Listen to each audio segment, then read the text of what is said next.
حدیث میں الفاظ پہ استعمال فرمایا کہ لیس الواصل بالمکافئ، صلہ رحمی کرنے والا وہ نہیں ہے جو بدلہ کرے کہ میں اس نے میرے ساتھ یہ کیا تھا تو میں یہ کروں گا، اس نے نہیں کیا تو نہیں کروں گا، اس نے ہماری شادی پر تحفہ دیا تھا تو ہم بھی دیں گے، جب ہمارے ہاں شادی ہوئی تو اس نے تو کچھ بھی نہیں، میں کیوں؟ تو یہ کیا ہو رہا ہے؟ یہ بدلہ ہو رہا ہے، اور اس بدلے کی خاطر دینا یہ حرام ہے، ریاکاری ہے، اس میں نہ دو تو بہتر ہے۔ لیکن اگر یہ ہو کہ میرے بھائی ہے، میرا رشتہ دار ہے، اس کی آئے خوشی ہے، میرا دل چاہتا ہے کہ میں اس کو کچھ تحفہ دے دوں اللہ کے لیے، کیونکہ حضور اقدس صلی اللہ علیہ وسلم نے فرمایا کہ تحادوا تحابوا، کہ ایک دوسرے کو ہدیے دیا کرو، آپس میں محبتیں پیدا ہوں گی، اس لیے دے رہا ہوں، چاہے شادی کا موقع ہو، چاہے ختم قرآن کا موقع ہو، چاہے کچھ بھی ہو، اس لیے دے رہا ہوں، یہ ثواب اور بڑا اجر ہے۔ لیکن پھر اس انتظار میں رہ رہا ہوں جب میرے ہاں ہوگی تو وہ بھی دے، اور اس کو سورہ روم میں ربا قرار دیا، یہ بدلے کی وجہ سے کسی کو تحفہ دے۔ دو جگہ قرآن کریم نے اس کو منع کیا، ایک تو بالکل ابتدائی جو سورت ہے سورہ مدثر، اس میں قرآن کریم نے فرمایا لا تمنن تستکثر، تم کسی کے ساتھ ایسا احسان نہ کرو کہ جس کے جواب میں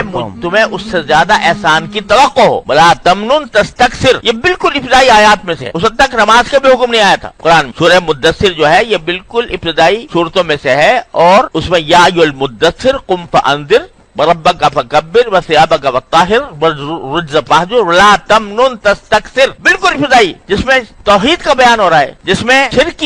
کو چھوڑنے کا حکم آ رہا ہے، اسی کے ساتھ ساتھ یہ آ رہا ہے کسی کے ساتھ احسان کا معاملہ اس نیت سے مت کرو کہ وہ تمہیں بدلے میں اس سے زیادہ احسان کرے۔ تو پہلے احکام میں، اسلام کے بالکل ابتدائی احکام، اور دوسرے سورہ روم میں ایک تفسیر کے مطابق جو ربا کا لفظ استعمال ہوا ہے وہ اسی نیوتے کے لیے آئے، وما آتیتم من ربا لیربو فی اموال الناس فلا یربو عند اللہ وما آتیتم من زکاۃ تريدون وجه اللہ فاولئک هم المضعفون۔ ما آتیتم من ربا لیربو فی اموال الناس، یہ جو تم سود کا معاملہ کر رہے ہو یہ سود ہے کہ میں نے آج فلاں کی شادی پر اتنے پیسے دیے تھے، جب میری ہوگی تو یہ مجھے اس سے زیادہ دے، یہ سود، اس کو ربا قرار دو۔ تو پیسے تو دونوں صورتوں میں جا رہے ہیں، لیکن ایک صورت یہ ہے کہ اللہ کی رضا کے لیے خرچ کر دو، جس کا نتیجہ یہ ہونا چاہیے کہ اس کے مقابلے کا بدلے کی توقع نہ ہو، اور